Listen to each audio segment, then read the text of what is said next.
జాతీయవాద జర్నలిజానికి అసలైన వేదిక నేషనలిస్ట్ హబ్ ని సబ్స్క్రైబ్ చేసుకోండి. నోటిఫికేషన్స్ కోసం బెల్ ఐకాన్ పై క్లిక్ చేయండి. ఏ రాష్ట్రంలో ఎన్నికలు జరిగినా చిత్తుగా ఓడిపోతుంది కాంగ్రెస్ పార్టీ. అయితే ఈవీఎంలను ట్యాంపర్ చేసి గెలుస్తుందంటూ బీజేపీపై అసత్య ప్రచారం చేస్తూనే ఉంది. అయితే ఇటీవల తెలంగాణలో జరిగిన అసెంబ్లీ ఎన్నికల్లో అమలుకు సాధ్యం కాని హామీలిచ్చి అధికారంలోకి వచ్చింది. కానీ ఇక్కడ మాత్రం ట్యాంపరింగ్ జరిగిందని ఆరోపణలు చేయకుండా తమ క్యాడర్ కారణంగానే గెలిచామని చెబుతోంది హస్తం పార్టీ. అదే లోక్సభ ఎన్నికల విషయానికి వస్తే మాత్రం ఈవీఎంల మీద ఆరోపణలు గుప్పిస్తారు రాహుల్ సహా ఆ పార్టీ ఇతర సీనియర్ నేతలు. రాహుల్ గాంధీకి గత 20 ఏళ్లకు పైగా బూస్టింగ్ ఇస్తున్నా ఓ పవర్ఫుల్ లీడర్గా మాత్రం ఎదగలేకపోయాడు. ఓ జాతీయ పార్టీకి చెందిన అగ్రనాయకుడని చెప్పుకుంటున్న రాహుల్ ఆ పార్టీకి తాను నాయకత్వం వహించలేనని తప్పుకున్న వ్యక్తి ఇక దేశాన్ని ముందుకెలా నడిపిస్తారని అధికార విపక్షాలు విమర్శలు గుప్పిస్తున్నాయి. అటు ప్రజలకు కూడా రాహుల్లో లీడర్ క్వాలిటీస్ లేవని ఇప్పటికే తేల్చేశారు. రోజురోజుకు పడిపోతున్న పార్టీ గ్రూప్ మీద దృష్టి పెట్టకుండా ఈవీఎంల మీద ఆరోపణలు చేయడమే పనిగా పెట్టుకున్నారు రాహుల్. బీజేపీని ఓడించలేని కొన్ని పార్టీలు కూడా రాహుల్ కు వంతు పాడుతున్నాయి. ఈవీఎంలపై ఆరోపణలు కేంద్ర ఎన్నికల కమిషన్ ఎప్పటికప్పుడు తిరస్కరిస్తూనే ఉంది. కేరళలోని కాసర్గోడ్లో జరిగిన మాక్ పోల్స్ లో 4 ఈవీఎంలు బీజేపీకి ఒక అదనపు ఓటును నమోదు చేస్తున్నాయంటూ ఆరోపణలతో వార్తలు వచ్చాయి. అయితే ఆ వార్తా కథనాన్ని భారత ఎన్నికల సంఘం సుప్రీంకోర్టు ముందు ఖండించింది. ఈవీఎంలను ట్యాంపరింగ్ చేయడం అసాధ్యమని తేల్చి చెప్పింది. ఈవీఎంలలో సాధ్యమయ్యే ఓట్ల సంఖ్యకు ఈవీప్యాట్ల స్లిప్ల సంఖ్యకు మధ్య ఏనాడు తేడా రాలేదని ఈసీ స్పష్టం చేసింది.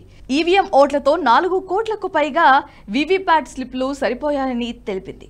ఈ రెండింటికి సంబంధించిన లెక్కల్లో తేడా వచ్చిన సందర్భం ఏదీ లేదని వివరించింది.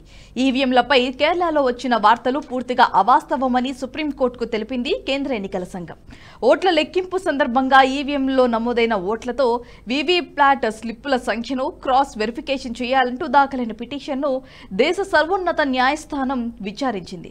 ఈ పిటిషన్పై విచారణకు హాజరైన senior deputy election commissioner Nitish Kumar Vyas, justice Sanjiv Khanna, Dipankar దత్తాలతో కూడిన ధర్మాసనానికి ఈ వార్తా కథనాలు అవాస్తవమని తెలిపారు.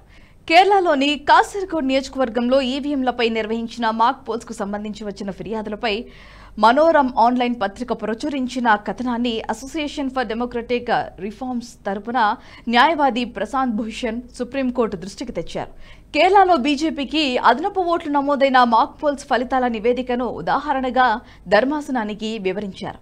ఈ మాక్ పోల్స్ లో 4 ఎలక్ట్రానిక్ ఓటింగ్ యంత్రాలు బీజేపీకి అనుకూలంగా అదనపు ఓట్లను తప్పుగా నమోదు చేశాయని ఎల్డీఎఫ్, యూడీఎఫ్ రిటర్నింగ్ అధికారి అయిన కలెక్టర్కు ఫిర్యాదు చేశాయని తెలిపారు. అయితే ఈ ఆరోపణలలో ఎలాంటి నిజం లేదంటూ కోర్టుకు వివరించారు ఈసీ తరపున హాజరైన న్యాయవాది. బెంచ్ కోరిన ప్రకారం కోర్టు గదిలో ఈవీఎంలు, వీవీప్యాట్ల పనితీరును వివరించారు. ఈవీఎంలు, వీవీప్యాట్ స్లిప్పుల మధ్య ఎప్పుడూ తేడాలు జరగలేదని తెలిపారు. ఇరువురి వాదనలు విన్న సర్వోన్నత న్యాయస్థానం ఇది ఎన్నికల ప్రక్రియ, పవిత్రత ఉండాలి, అనుకున్నది జరగటం లేదని ఎవరు ఆందోళన చెందవద్దని కీలక వ్యాఖ్యలు చేసింది ధర్మాసనం. ఈ వీడియో మీకు నచ్చినట్టయితే లైక్ చేయండి, 10 మందికి షేర్ చేయండి. అలాగే కామెంట్ల రూపంలో మీ అభిప్రాయాలను మాతో పంచుకోండి. Nationalist hub group of channels ను సబ్స్క్రైబ్ చేసుకుని తెలుగునాట జాతీయవాద జర్నలిజాన్ని ప్రోత్సహించండి. ఈ వీడియో కింద ఉన్న బెల్ ఐకాన్ పై క్లిక్ చేయడం మర్చిపోవద్దు.